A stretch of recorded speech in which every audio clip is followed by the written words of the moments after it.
Aqui. Ok, então estamos gravando. Rosana, a palavra é sua. Aqui. Então, como bem disse o Flávio, eu fui convidada para fazer essa palestra sobre o ponto de vista do intérprete, né? É um, é um simpósio sobre compositores da América Latina, que tem compositores das Cuba, Venezuela, Argentina, México, né? E do Brasil foi escolhido Villa-Lobos, né? Nessa semana do Villa-Lobos, vão falar pessoas de várias áreas, né? O Paulo de Tarso vai falar da área musicológica, o Harry Crow fala da parte de composição, a Lígia Amadio como diretora de orquestra, né, e regente, e eu vou falar como intérprete. Eu estou substituindo, na verdade, era o Naim que ia fazer, o Naim Marum, ia falar também sobre Villa-Lobos e as canções de Villa-Lobos, né? Porque a gente teve há 2 anos atrás, o Museu Villa-Lobos fez a primeira integral de canto e piano da obra de Villa, né? A obra vocal dele. Foi um tour de force. Nós fizemos isso lá no Rio de Janeiro em 2016. Eu e o Naim fizemos um dos dias, né? Foram 4 dias de concerto. E o nosso concerto, enfim, eles dividiram, né? Porque a obra é extensa, a obra do Villa-Lobos é bem grande, né? Vocal. E foi dividido em 4 cantores. Então eu fiz uma parte com o Naim, um concerto longuíssimo, quase morri. Nunca fiz um recital tão comprido, quase 3 horas sem parar, sem intervalo. E, e ali foi assim a minha constatação de quanto é difícil cantar Villa-Lobos, né?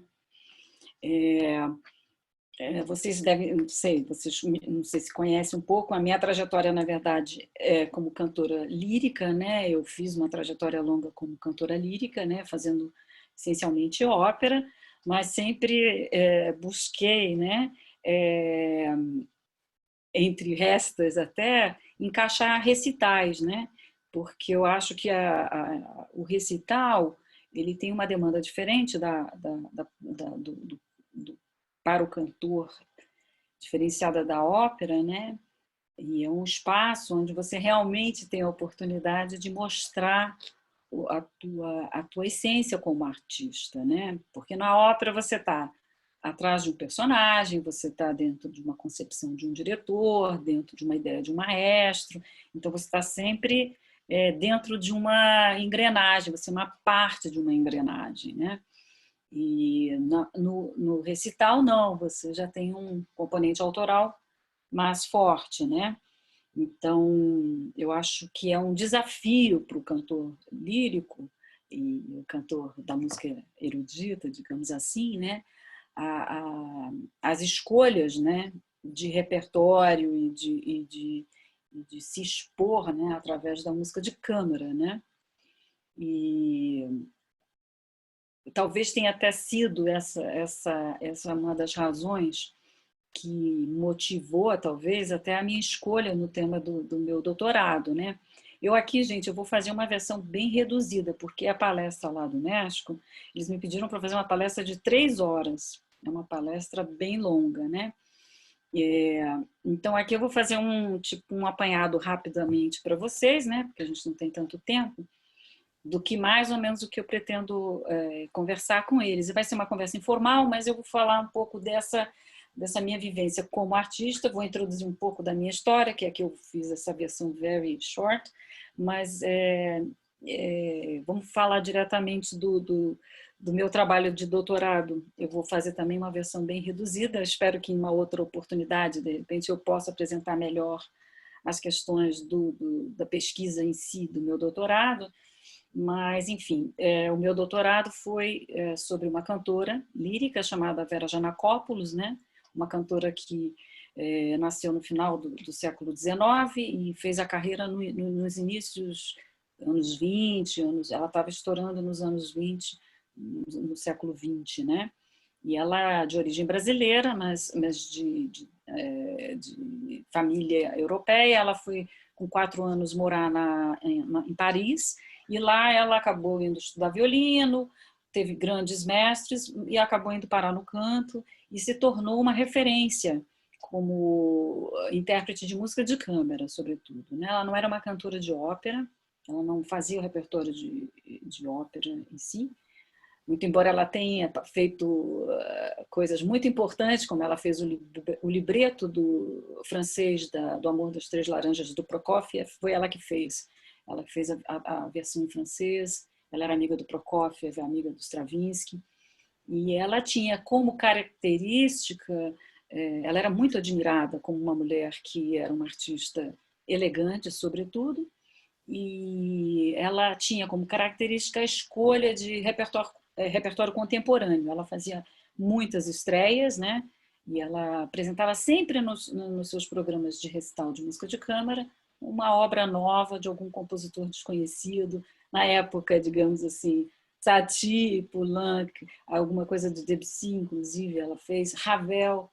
E o acervo dela, que hoje se encontra na Universidade, na Unirio, né, lá no Rio de Janeiro, né, é um acervo espetacular, riquíssimo, em que você encontra autógrafos desses grandes compositores, né, do século XX, né, com dedicatórias especiais, né? Então tem coisas do Stravinsky, do Darius Milhaud, que foi um grande amigo, enfim, ela realmente fez muitas estreias desses compositores. Do Stravinsky, ela apresentou pela primeira vez em 14 os Pribabut, que é uma obra chave do Stravinsky. Ela fez estreia nos Estados Unidos, ela fez coisas muito importantes, né? E aqui no Brasil, como sempre, ela quase não é citada, não é conhecida, e ela deixou nesse acervo que eu pesquisei justamente os manuscritos de um curso que ela deu na UFRJ atual, que era a antiga Escola Nacional de Música, sobre a interpretação de música de câmara. E esses manuscritos, que datam de 1947, eles têm um grupo de 10 aulas que ela organizou num período de 3 meses, lá na Escola Nacional de Música, e ela só tratava de interpretação de música de câmara, né? Esses manuscritos estavam lá meio que abandonados no acervo da Biblioteca da Unirio. Eu tentei dar uma organizada, né, dentro do possível, porque tem coisas inconsistentes, tem página faltando, tá mal acondicionado, enfim, todas aquelas questões que a gente já sabe, né, quando se trata de acervos aqui no Brasil, né?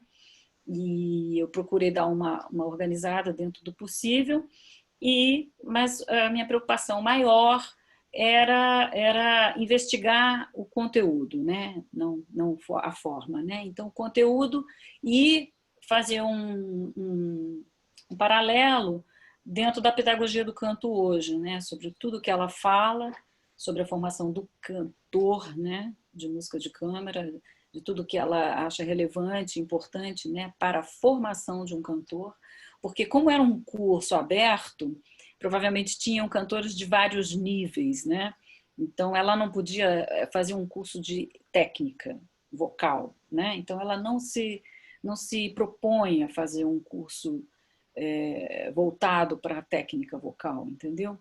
E ela foca realmente na questão interpretativa, e o objetivo desse curso é burilar o repertório e sugestões nesse sentido, né?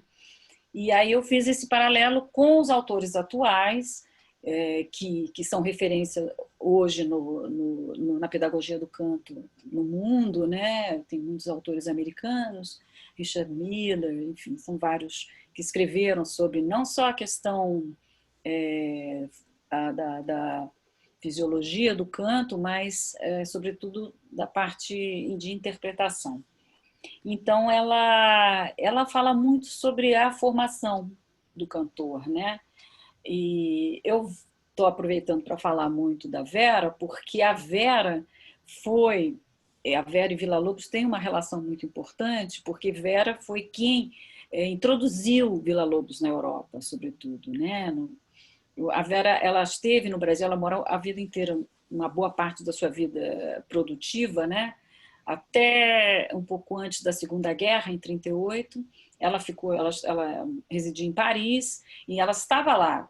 Ela veio ao Brasil num período um pouquinho antes da primeira ida do Villa-Lobos para a Europa, que foi quando o pai dela faleceu, e ela esteve no Brasil em 1919, 18, por aí, e ela ficou aqui um período de um ano, e foi então que ela conheceu o Villa-Lobos, e provavelmente ela foi uma das pessoas que introduziu ao Villa-Lobos a muitas das coisas do que estavam sendo feitas na Europa. Então, ela provavelmente introduziu muita partitura para o Villa. Então, ele tomou conhecimento de muita coisa que estava sendo feita na Europa, em termos de música até de câmara ou até orquestral, através da Vera. A Vera é um elo muito importante para o Villa, né? Ela ajudou, inclusive, ele posteriormente, depois quando ele esteve lá, ela fez algumas estreias e ele dedicou algumas obras a ela, né? Como o ciclo das historietas, enfim, ele fez algumas peças que ele dedicou a ela e que ela fez algumas estreias também lá na Europa, em vários concertos, aquele concerto famoso com Rubinstein. Ela fez várias primeiras audições do Villa na Europa. O Villa ainda não era conhecido, então é muito importante a gente ter essa referência. Ela tem um depoimento, uma carta muito bacana, onde ela fala, né, quando ela viu a primeira vez as peças do Villa, como ela ficou impactada, que ele era ela falou assim, esse cara vai ser uma pessoa importante, eu tenho certeza e tal, mas ele era um desconhecido ainda, né? Enfim, então ela é uma pessoa muito importante que a gente tem que linkar com o Villa-Lobos, né? E sobre a formação, que eu vou ser bem breve, né? A Vera, antes de estudar canto, ela estudou violino com Enesco, que foi um grande violinista. Então, ela tinha uma formação sólida, musical, muito importante, sabe? Muito consistente. E ela observava, no universo dos cantores, especialmente os cantores líricos, né? Uma certa inconsistência na formação. Ela sempre falava, ela falava assim, a gente tem que mudar esse paradigma do cantor ser o primo pobre dos instrumentistas. Ela falava isso, né? E se ela falava isso, e eu sei, eu entendo perfeitamente o que ela fala, né?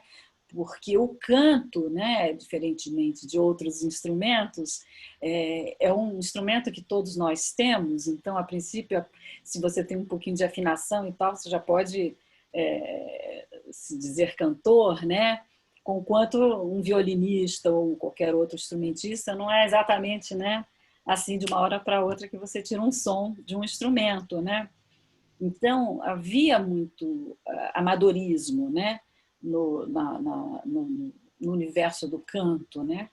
Então ela era uma pessoa muito letrada, muito culta, e ela fala muito isso no decorrer das aulas, né? Sobre a importância de você ser uma pessoa aberta para as artes de uma maneira geral. Então ela explica, né? Ela fala nas primeiras aulas, né? O que são as ferramentas de interpretação de um cantor, que nada mais é do que tudo que está ao nosso redor, toda a nossa vida social, com quem a gente vive. Então, ela sugere, e fortemente, né, que a gente observe a sociedade, observe as pessoas ao redor, como elas falam, como elas riem, como elas caminham, como tudo, né? Observar, contemplar obras de arte, ter uma cultura o mais ampla possível, né? Frequentar museus, observar a arquitetura de todos os lugares. Ela falou assim, isso tudo é fonte para um cantor, né? E ela absorve muito isso e ela fala muito sobre isso, né? E isso eu acho que é uma das características que a gente também encontra muito na obra do Villa, né? E que eu vou falar um pouquinho mais à frente, né? Eu até gostaria, eu tenho um PowerPoint que eu organizei aqui, eu não sei como é que a gente faz, que eu gostaria até, a gente falou que ia tentar disponibilizar aqui o share screen, né, que você tinha falado, né, Flávio? Está liberado, se você quiser apresentar, pode inserir.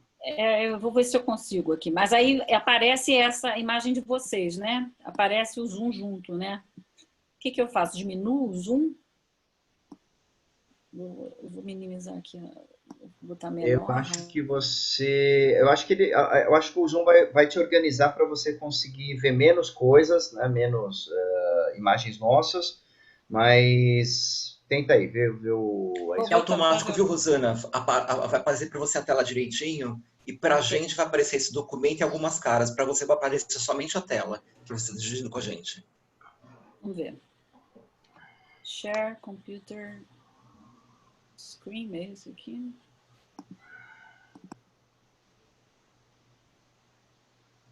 Foi? Excelente. Dá para vocês estão vendo todo o computador, né? Se eu botar o play, aí fica melhor, né? É assim, né? Então, terminando essa pequena introdução, que na verdade, eu estou fazendo bem resumido, né, do que eu pretendo falar, enfim, do trabalho do doutorado, né, fazer o link da Vera com o Vila, né.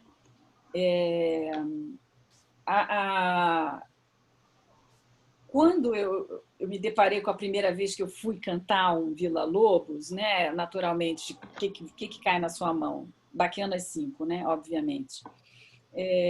Eu era jovem estudante, estava começando a cantar, me deparei com aquela partitura e o que você identifica? A música do Vila Lobos é extremamente melodiosa, né? Eu acho que é uma das suas principais características, né? Tem a melodia como uma forte, né? Um forte componente, né?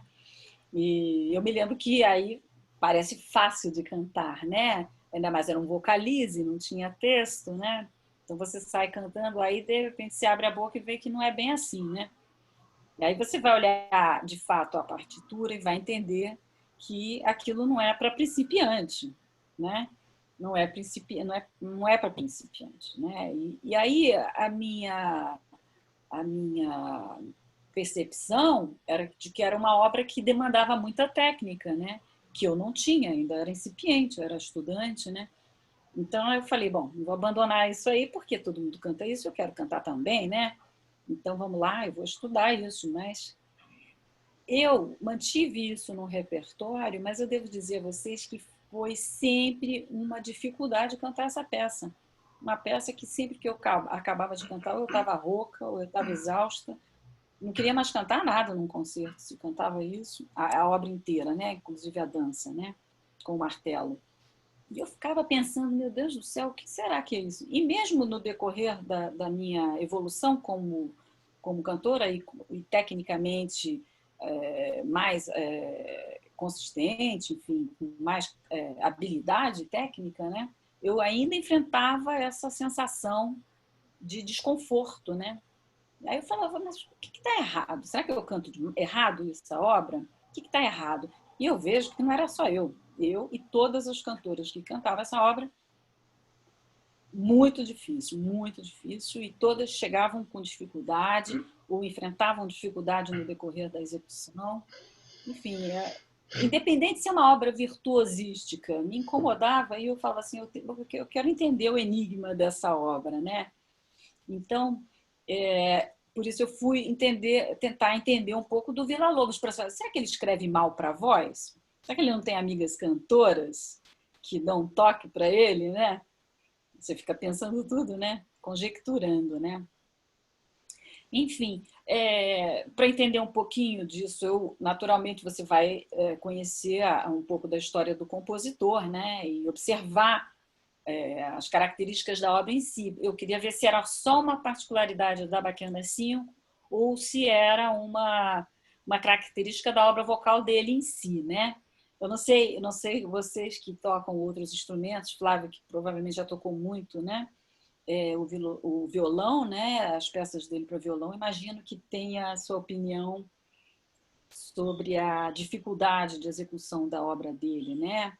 Se é uma escrita boa. Eu acho que tem várias questões, né? Enfim, mas eu pensei em muitas questões não cheguei a nenhuma resposta concreta. Eu cheguei a possíveis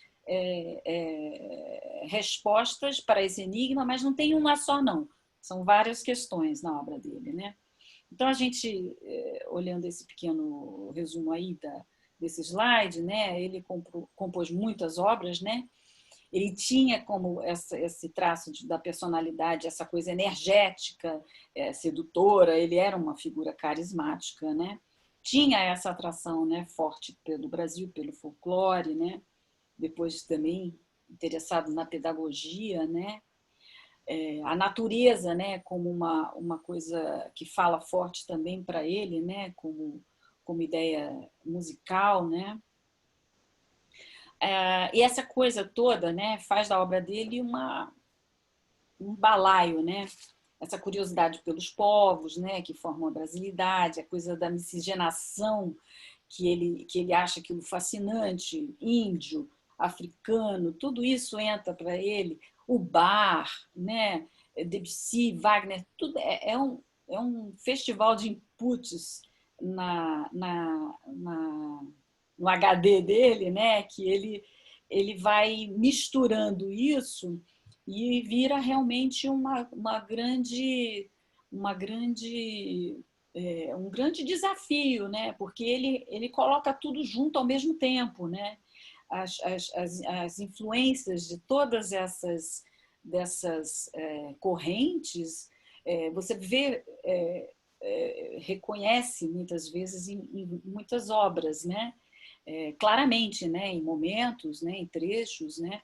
Então isso faz que a obra dele ela é bem fragmentada de ideias, né? Então isso acho que para o intérprete é um desafio tentar reconhecer antes de executar, né? Reconhecer as fontes, as origens, as inspirações, né?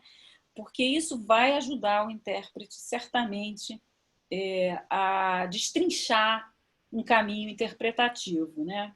Essa assim é a minha impressão, né?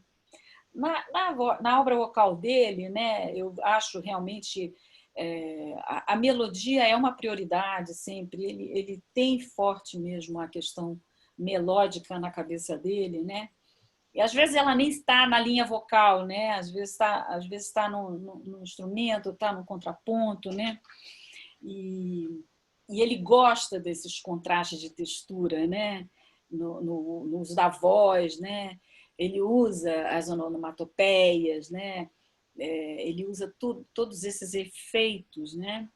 E esses efeitos todos, eles criam esse campo imagético muito fascinante, né? A música dele é uma narrativa sensorial, você sente, né? Quase que você submerge nesses espaços que ele cria. A música dele, ela parece muito real, né? Ao mesmo tempo que ela é fantástica, né? E ela causa essa sensação essas sensações, né? Que eu acho que isso aí é uma fonte riquíssima para o intérprete, né? Isso aí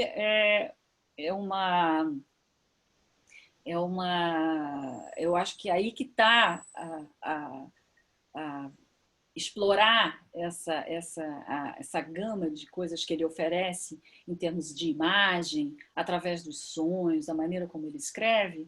Isso aí é o desafio do intérprete, né? Tentar, principalmente do cantor, né? No caso, né?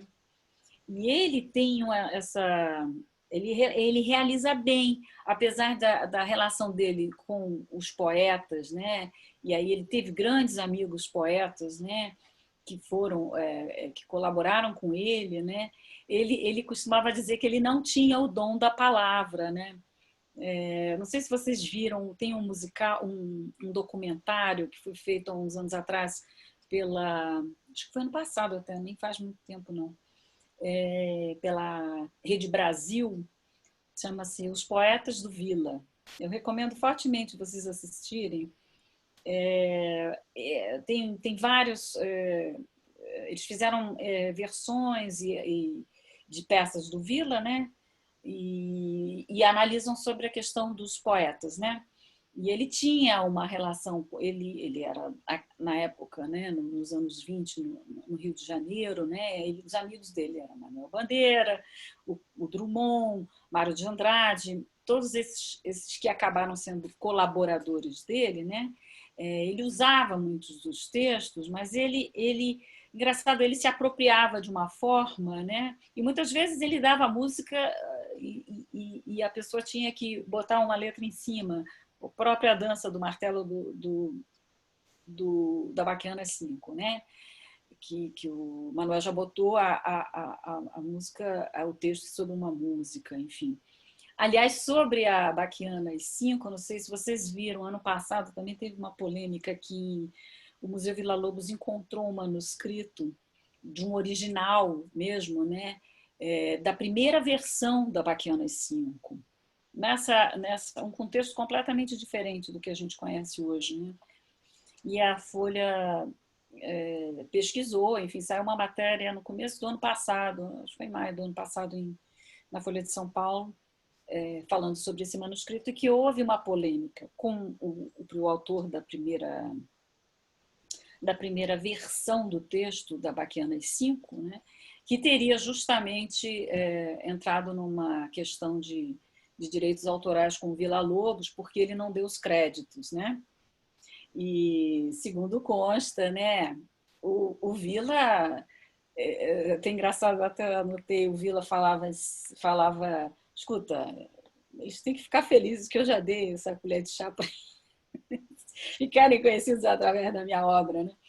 E alguns outros amigos, como o próprio Drummond, né, falava, não, a gente escrever poesia que é utilizada por outros artistas, por outras áreas da cultura, para a gente já é uma honraria, né? Então, ele tinha uma relação meio dúbia com os autores dos textos dele, né? Alguns ele dava crédito, alguns ele não dava, e era uma coisa assim meio... não era como uma coisa, né, pensada junta necessariamente, né? Ele teve várias discussões com o Mário de Andrade, tinha várias discussões. Eles tem cartas, né, do Mário de Andrade comentando com o Manuel Bandeira sobre que o Villa-Lobos era um cara que falava demais, e não tinha realmente o dom da palavra, o negócio dele era a música, enfim. Então, a questão do texto-música na obra do Villa-Lobos é muito particular, né? Porque nem sempre as coisas são bem encaixadas, né? Fora isso, você tem a obra dele tem várias facetas, né?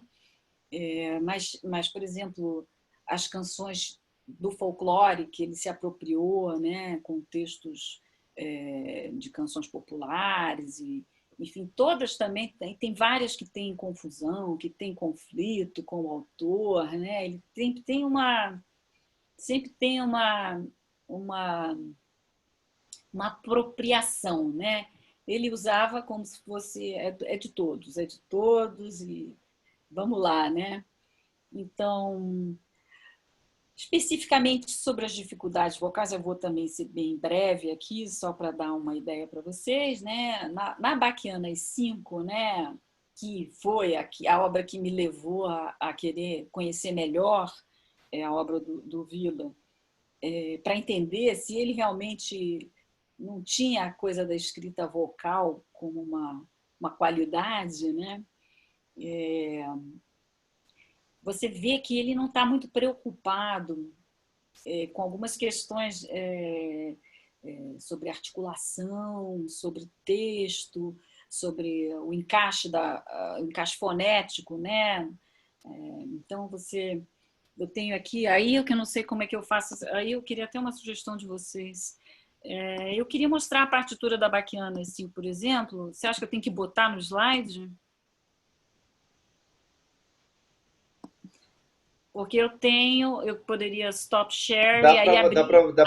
dá para você colocar nesse teu PowerPoint, dá para você pegar uma imagem, né? Você faz Aham. enfim, você tira do PDF e salva como imagem, daí você consegue colocar no tamanho que você quiser, consegue dar destaque a uma nota específica, enfim, mas você vai ter que transformar em imagem, né? Tem que transformar a imagem. Mas, por exemplo, eu não consigo. Eu posso sharing Você pode sair dessa desse tela e sharing entrar com e com a share partitura essa, também. Dá pra fazer isso também. por exemplo. Dá pra fazer isso também. Isso aqui. Vocês Isso, estão vendo isso. estamos. Não sei exatamente o que vocês estão vendo. Vocês estão vendo só a folha da Baquianas? Nós estamos vendo a partitura completa. Uhum. Primeira página Então, inteira. isso. Então, você vê, ele tem o hábito de escrever em vários registros, né? É uma particularidade do soprano. Nós temos duas passagens vocais em que a gente tem que mudar tecnicamente, né? A região grave, que é essa região aqui, né? E a região aguda, exatamente nas duas notas extremas do pentagrama, né? Então, o soprano no mi grave, para baixo, ele entra na voz de peito. E no mi agudo e fá, ele começa a voz que a gente chama voz de cabeça, né? Então, são registros que eles precisam de ajustes, né? E são ajustes que precisam de um tempinho, né? Toda vez que você tem que passar por esses registros e essas notas, a voz demanda um timing de ajuste, né? Talvez seja como no violão, né? Você tem que, né, fazer uma posição que você precisa de um tempo a mais, né? E ele escreve, o Vila, ele começa, por exemplo, a Baquianas aqui no centro, o que a gente chama de centro da voz, né? Tudo bem. Aí o que ele faz? Sobe por registro de cabeça, né? Super agudo. E aí fica ali. Aí ele começa a descer, começa a descer, começa a descer. Aí tem que mostrar a segunda página. Deixa eu ver como é que eu faço para descer isso aqui.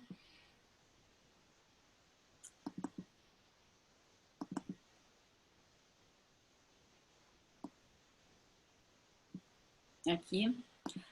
Aí ele vai indo pro grave, né? Vai indo pro grave. Tarari, aí você tem que entrar na voz do peito, né? Rosana, acho que você está na página 2 Tô na na página tua 2. tela. Você tá vendo? Aqui ficou um pedaço da página 1 pra gente. Será que eu tenho que share again? Eu acho que você pode fechar esse e abrir Tem que a fechar página o outro. 2. Vou fechar esse. Screen sharing has stopped the sharing windows. Rosana, Eu acho que você tem nós que temos share. 5 minutos dessa sessão, tá? Tá. A gente vai cair de novo. Entendi.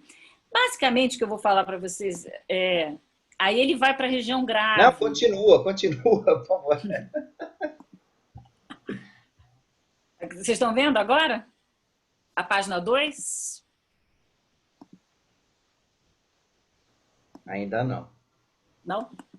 Ainda não. Vai entrar, entrou. Aí ele vai para a voz de peito.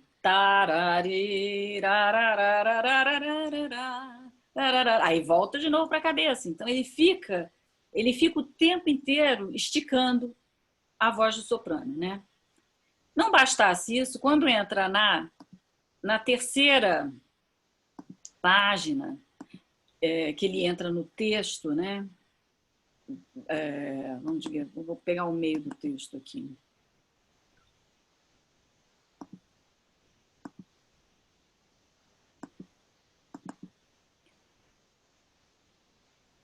A escrita Estão vendo a página 4? A 5, sei lá, acho que é 5, né? Olha como ele escreve. Na passagem do soprano. Cala passarada, com I no agudo. E repete. Então, a escrita, por exemplo, quando ele coloca o texto, é uma escrita toda. Cada nota tem uma sílaba, é silabado, né? tudo silabado. Então, você tem que articular numa região de passagem, que é extremamente cansativo, isso dá uma exaurida no instrumento, e ficar saindo daqui e indo para a cabeça, saindo e indo para a cabeça. Aí depois ele desce. Enfim, é uma escrita realmente que não, você tem que fazer um milagre para fazer um legato nisso. Cala passarão seus tristes queixumes e reflete uma... Se deixar, fica tudo colcheado, tudo sílabas por sílaba, né? Então você tem que quebrar a estrutura rítmica que ele coloca. Agora, mais grave ainda da primeira sessão é que ele coloca essa famosa boca chiusa aqui. A boca chiusa, uma técnica que já por si só já é controversa, né? Porque você tem que cantar com a boca fechada, né? Você supondo se está cantando num espaço grande, né? Num teatro, então você tem que projetar, mas com a boca fechada já é uma contradição, né? E para complicar, aí que é para mim a pior parte, enfim, dessa peça, sem sombra de dúvida, que é a página essa aqui, ele bota essa boca chiusa, né? Share screen, né? Isso aqui, você acha que então é melhor eu botar já no PowerPoint, né? Salvar essas páginas no PowerPoint. Porque não perde tempo, né? É. Saindo de uma coisa e entrando na outra. Aí, o que ele põe? É a mesma escrita da primeira parte. Agora você imagina, sair daqui com a boca fechada, de um sol, fazer um si bemol de boca fechada. É a sensação mais horrível que um soprano pode querer em termos de vocalização, é dar um si bemol com a boca fechada. Parece que vai explodir a corda vocal, a cabeça, tudo junto, né? E aí você não pode mandar, tem que não mandar no nariz, mas tem que ser sonoro, se você estiver no teatro grande. Como é que faz? Aí você quer, o que todo mundo faz? Acaba todo mundo querendo dar uma abridinha na boca, o malho de abrir a boca, né? Porque ninguém aguenta, vai explodir, você dá um si bemol com a boca fechada, uma sensação medonha. É medonho. E então você observa que muitos cantores não fazem a boca chiusa, né? Porque a boca chiusa realmente é uma dificuldade. Eu vou te falar, eu demorei anos para resolver essa questão. Eu tentava de todas as maneiras possíveis, com a língua mole, com a língua no céu da boca. E cada um tinha uma técnica, era engraçado. Sempre que eu encontrava uma colega, uma amiga, eu falava assim, como é que você faz no si, hein?